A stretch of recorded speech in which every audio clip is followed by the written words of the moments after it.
세계 스카우트 잼버리 파행 사태 이후 여야의 책임 공방이 이어지는 가운데 여야를 향해 국민에게 매를 벌고 있다며 쓴소리를 한 이광재 국회 사무총장, 삼선 국회의원, 제35대 강원도지사, 대통령 비서실 국정상황실장 역임. 정쟁을 이어가는 정치권을 향해 정치인 평가지표인 정치인 생존 인덱스를 만들어 정치 문화를 발전시켜 나가야 한다고 강조. 이 정치인들이 국민들이 안심하고 살 수 있도록 하는 평가 지표를 만들어서 성장시킬 분은 성장시키고 도태할 분은 도태시키는 시스템이 필요하다고 봅니다. 국회 사무총장 취임 1주년을 맞은 이광재 총장이 바라본 잼버리 책임 공방과 내년 총선 전망 집중 분석합니다. 8월 임시국회가 시작됐고 민생이 어렵지만 정치권 갈등은 여전합니다. 잼버리 사태 책임론을 포함해 여러 정쟁이 국회 정상화에 발목을 잡고 있습니다. 국회 사무총장 취임 1년을 맞은 이광재 사무총장 모셨습니다. 이 총장님 안녕하십니까? 네, 안녕하세요. 네, 요즘 국회에서 많은 것을 보고 느끼고 계실 것으로 생각됩니다. 네, 그렇죠. 책임 정치라는 말이 실종된 지 오래입니다. 잼버리 파행을 두고도 정부 여당과 지자체 야당 간 상대방 탓 공방뿐인데 대한민국이 도대체 왜 이렇게 된 걸까요? 이번 잼버리 이후에 그 여야 공방을 보면 아마 날도 더운데 국민들 마음은 더 더울 거라고 생각하는데요. 네. 이번에 잼버리를 겪으면서 하나의 국정 과제 시스템에 우리가 좀 근본적인 개선이 필요하다라는 생각이 들고, 또 한편으로는 그럼에도 불구하고 역시 우리나라 대한민국 국민들이 살아있다. 그 위기 이후에 우리 국민들이 외국 그 잼버리 대원들에게 대한 태도 같은 건 참 감동적이었고요. 네. 또 하나는 이 전라북도 도민들이 느끼는 실망감과 좌절감은 굉장히 클 거라고 봅니다. 이거에 대한 각별한 저는 대책이 좀 있어야 되지 않을까. 그래야 오히려 내 탓이오라는 것보다는 내 탓이라고 자꾸 생각해야 앞으로 전진하는 거 아닌가 싶네요. 이태원과 오송 지하차도 참사, 이번 잼버리 파행 사태 등 대형 사건이 이어졌습니다. 근데 공적 사회가 제대로 이게 움직이고 있는 것인가에 대한 의구심이 있고요. 국가 위기 관리 시스템을 정비할 필요는 없을까요? 저는 결국 우리가 국민이 결국 행복한 삶을 사는 거하고 안전하게 사는 거 이 두 가지인데, 국가의 가장 큰 책무가 안전한 사회를 만드는 거라고 보거든요. 그런 면에서는 저는 이태원 참사부터 비롯해서 국가 위기관리 시스템을 근본적으로 정비를 해야 된다고 생각합니다. 또 하나는 중앙정부하고 행정부하고 지방정부하고 잘 안 맞는 걸 이번에 많이 발견했잖아요. 네. 이번에 이거를 또 함께 해결을 해야 하고, 세 번째로는 이런 중요한 일이 생겨도 누구도 책임을 지는 사람이 없고, 네. 저 말단에 있는 공무원들이 자꾸 그렇게 책임을 지는 모양새를 갖는 거는 좋지 않고, 저는 그 기관이 책임을 지는 페널티 시스템이 저는 있어야 된다고 보고요. 네. 또 하나는 이번에 이태원 참사 때도 그랬고, 보면은 이미 SNS에 똑똑한 국민들이 훨씬 커뮤니티에 많은 글과 대책을 올리고 있거든요. 이런 면에서 저는 우리가 AI 보좌관 시스템을 만들어서 위기 관리를 미리 감지하고 종합적으로 대책하는 이런 좀 미래지향적인 시스템도 함께 있어야 하지 않을까 싶습니다. 네. 국회 사무총장 취임 1년이 됐는데요. 여전히 정쟁에 매몰되어 있는 국회 모습입니다. 국회의원 활동을 좀 더 객관적으로 보는 시간이 되지 않았을까 싶은데요. 본회의라든가 소위 상임위 등 대한민국 국회가 뭔가 일을 좀 덜 하는 것 아닌가 이런 하는 지적도 나오잖아요. 저도 사실은 이게 국회 사무총장 하게 되면서 아주 이번에 확실히 알게 됐는데, 네. 우리 국회가 생산성이 많이 떨어진다. 예를 들어 보면은 우리가 본회의가 37회를 하면 미국 하원만 100회를 합니다. 네. 상임위원회가 우리가 336이면 미국이 1873. 아유, 차이가 많이 나네요. 한 5배 정도 차이 납니다. 네. 그다음에 소위원회는 293대 1143. 이것도 한 5배 차이 나고요. 청문회도 우리가 한 27회인데 미국이 한 100회. 그러니까 큰 차이가 나고 있습니다. 미국에 가보면은 국회의원들은 우리 한국 대사관에 올 시간마저 없다고 합니다. 네. 그러니까 일주일에 딱 한 주 정도만 지역구를 가고 주말에만 지역구가 막상 국회가 열리게 되면 꼼짝만 하거든요. 네. 훨씬 더 저는 생산성을 강화해야 되겠다 이런 생각을 좀 뼈저리게 느끼게 되는 시간입니다. 네. 근데 국회 상임위 활성화 얘기가 나온 지가 오래됐잖아요. 근데 지금처럼 여야가 싸움만 한다면 회의를 늘린다고 해서 과연 이게 제대로 뭐 작동이 되겠느냐 하는 그런 의문이 들거든요. 그러니까 외교 안보라든가 좀 여야가 초당적으로 움직여야 될 부분이 있을 텐데 그것마저도 지금 안 되고 있잖아요. 그렇습니다. 그 하나는 국회가 좀 정상화되려면 사실은 대통령실에서 여당 대표한테 룸을 줘야 됩니다. 협상의 룸을. 그래야 사실 뭐 대화 협상이 되지 않습니까? 그다음에 두 번째로는 그 영국 같은 경우에는 1년에 법을 36개밖에 통과 안 하거든요. 네. 근데 우리는 한 5천 개 하는데. 법은 근데 엄청 회의는 차이가 또 많네요. 네. 회의는 2,395회를 합니다. 그건 뭐냐면 갈등을 조정하는 회의를 많이 하는 거죠. 그런 면에서 우리도 국회가 갈등을 양산하는 게 아니고 조정하는 회의를 많이 할 필요가 있고 또 하나는 이제 미래위원회를 둘 필요가 있다고 봅니다. 네. 외교 문제나 이렇게 여야가 시각을 같이 하고 저출생 문제 같은 걸 해결해야 되잖아요. 네. 그럼 원내대표 정도 하신 분들은 사실 이제 뒷방에 가서 있는 분이 아니고 그 경험을 가지고 여야 원내대표 하신 분들이 모여가지고 상임위를 상설상임위를 만들어 국가의 미래 아젠다를 좀 여야 간에 깊이 있게 대화하는 시스템을 이제 만들어야 되겠다고 생각합니다. 네. 이 총장은 정치 발전을 위해서 정치인들의 성적을 매기는 정치인 인덱스 제안한 바 있는데요. 정치인 인덱스를 통해서 정치인마다 성적표가 매겨지면 이게 어디에 어떻게 활용될 수 있을지, 그러니까 국회의원뿐만 아니라 기초단체장 등에도 적용될 수가 있을 듯한데 네. 대통령도 포함이 되나요? 물론이죠. 네. 저는 그 아이의 성적표가 엄마의 성적표는 아니지만은 국가의 경쟁력, 네. 즉 뭐냐면 국가가 지금 1% 성장을 해서 나라는 미래가 없는 거거든요. 그러면 국가의 경쟁력하고 국민의 삶의 질, 예를 들면 일자리가 있냐 없냐, 그다음에 주택 문제, 보육 교육 문제, 네. 노후연금 문제 몇 가지 지표를 만들어서 저는 대통령부터 저 시장 군수 구청장까지 지표를 만들어서 1년에 한 번씩 평가하는 거죠. 네. 우리 손흥민 선수도 이강인 선수도 골 한 번 뭐냐면 한 게임 할 때마다 평가가 나는 거 아니에요? 그렇죠. 그러면 1년에 한 번씩 마치 주주총회를 통해 가지고 우리가 회사 평가를 해 가지고 연봉도 결정되는 거 아니에요? 네. 그러면 정치인도 1년에 한 번씩 이렇게 평가를 하면 정신 차리고 일을 할 수밖에 없겠죠. 정치가 난투극이 아니고 저는 기록 경기로 바뀔 거라고 봅니다. 네. 왜냐하면 우리가 대학 평가를 1년에 한 번씩 하니까 모든 대학이 이거 맞추려고 노력하게 돼 있잖아요. 이제 그냥 나하고 친하기 때문에 찍어주는 게 아니고 우리 당이기 때문에 찍어주는 게 아니고 이제는 실적을 갖고 국민의 삶을 실적으로 평가해야 된다. 그래야 국민이 마음 편하고 발 뻗고 잔다고 봅니다. 저는. 지금은 이제 법안 발의 뭐 숫자 횟수에 또 집착하는 경우가 있죠. 지금 그렇습니다. 현재로서는. 네. 실제로 보면은 이 법안 발의 횟수가 중요한 게 아니고 본질적으로 사회를 바꿀 수 있는 네. 법안이 있느냐 없느냐 이런 게 사실 더 중요하다고 네. 봅니다. 대한민국 정치는 전형적인 지금 승자 독식 구조입니다.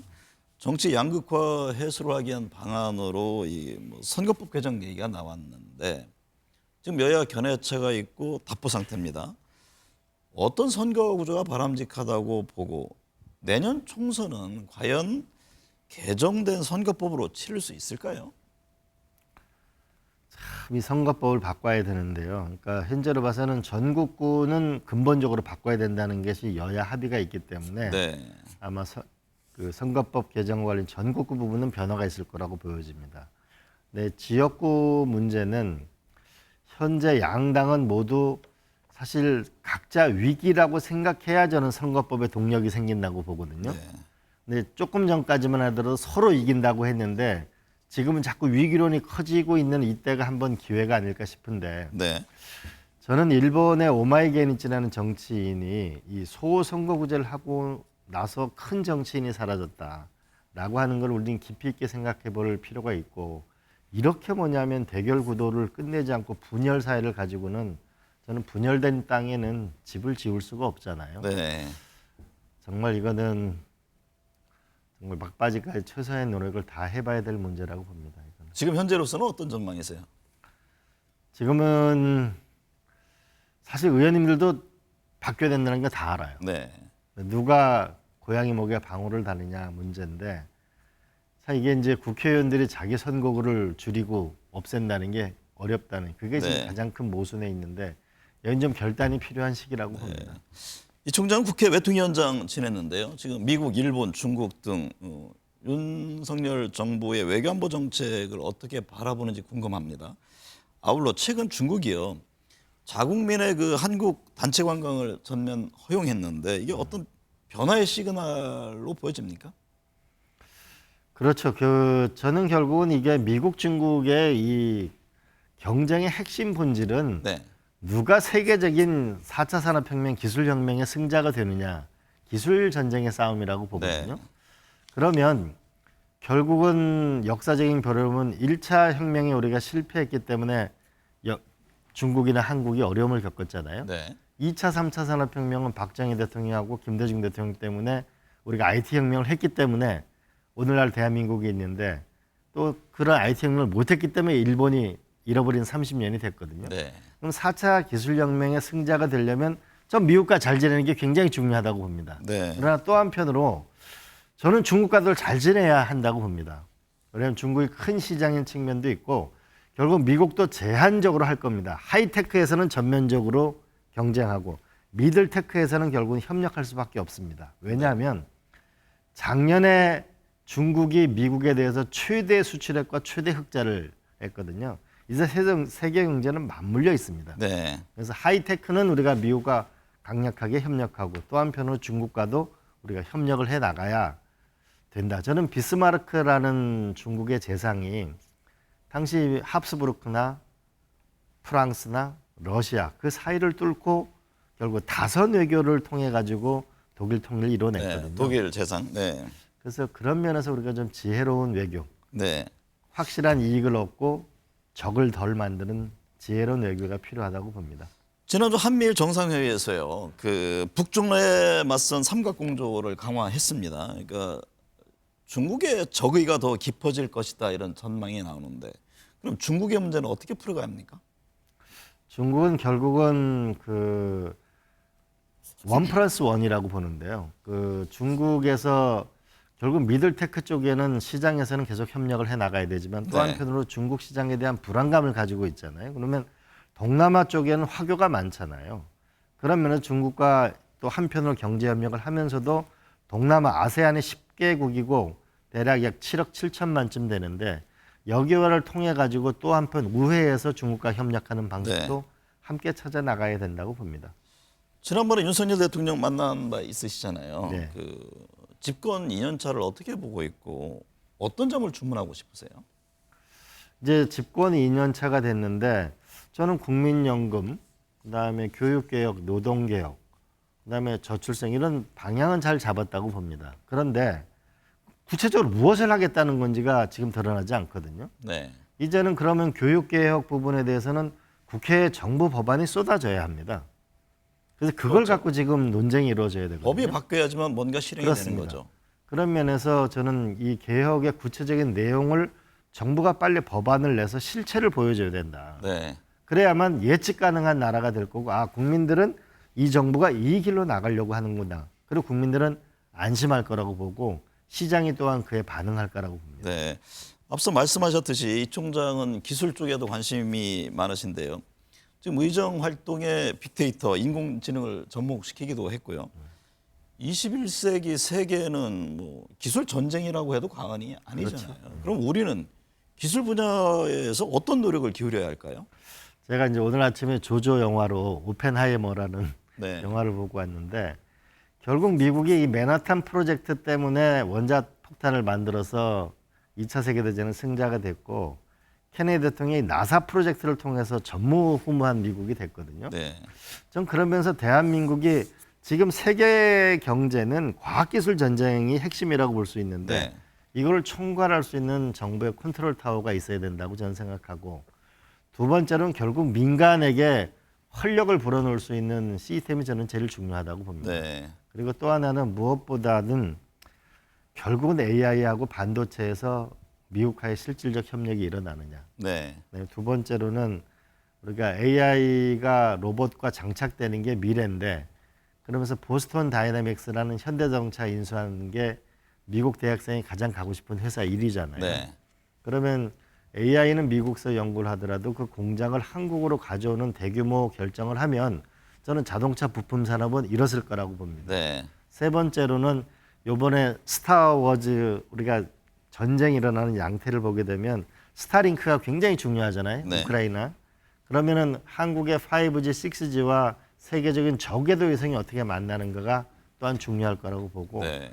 바이오는 뭐 우리가 워낙 우수한 인재가 워낙 많이 가 있기 때문에 적어도 몇 가지의 주제에 대해서는 마치 케네디 대통령이 나사를 만들어서 뚫고 갔듯이 좀 그런 집중적인 노력이 필요해 보입니다. 네.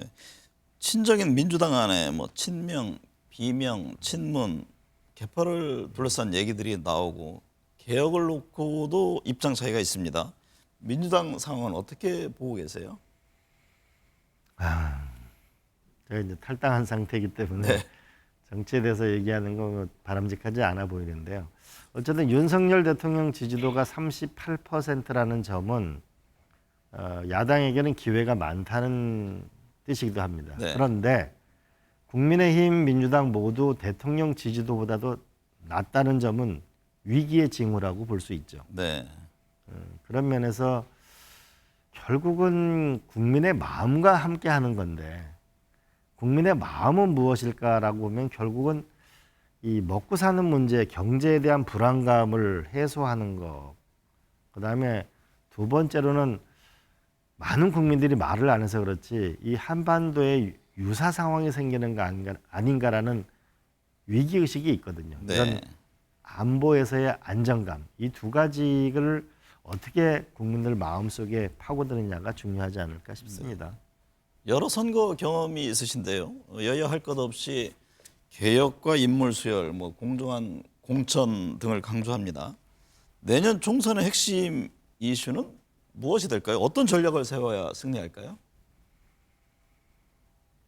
결국은 그 세종대왕이 그 임금에게 백성은 하늘이고 백성에게는 쌀이 하늘이라고 그랬는데 네. 결국은 국민의 마음인데 그건 결국 국민의 삶의 문제라고 봅니다. 하나는 경제와 그 민생의 문제가 제일 핵심이라고 봅니다. 이런 네. 면에서 누가 더 능력 있는 모습을 보여주느냐고 두 번째로는 이 안보에서 불안감을 누가 줄이는가고 세 번째로는 이제 초등학교 교사의 요 죽음으로 봤을 그다음에 우리가 도처에서 발생하고 있는 우리가 요즘 뭐 칼을 들고 네. 공공장소에서 이 안전한 사회에 대한 국민적 욕구는 커지리라고 보거든요. 누가 더 국가를 프로답게 운영하느냐, 네. 안정감을 주느냐, 그리고 새로운 인물을 수혈하느냐, 결국 그거이지 않을까 싶습니다. 내년 총선 출마 관련해서는 어떤 입장인지요? 뭐 고향인 강원도, 서울, 종로 여러 말들이 있던데요. 저는 정치가 한번 근본적으로 바뀔 때가 왔다고 생각합니다. 그 때가 되면은 주변 분들과 충분히 상의해서 그 역사 발전의 도구가 되는 길을 가보고자 합니다. 네. 뭐 제가 예상한 답변 그 전체군요. 잘못한 부분에 대한 책임을 묻는 것은 같은 잘못을 반복하지 않기 위해서인데요. 그 과정이 정쟁으로 이어져 중요한 국회 현안을 놓치는 일은 없어야겠습니다. 오늘 말씀 감사합니다. 네, 고맙습니다.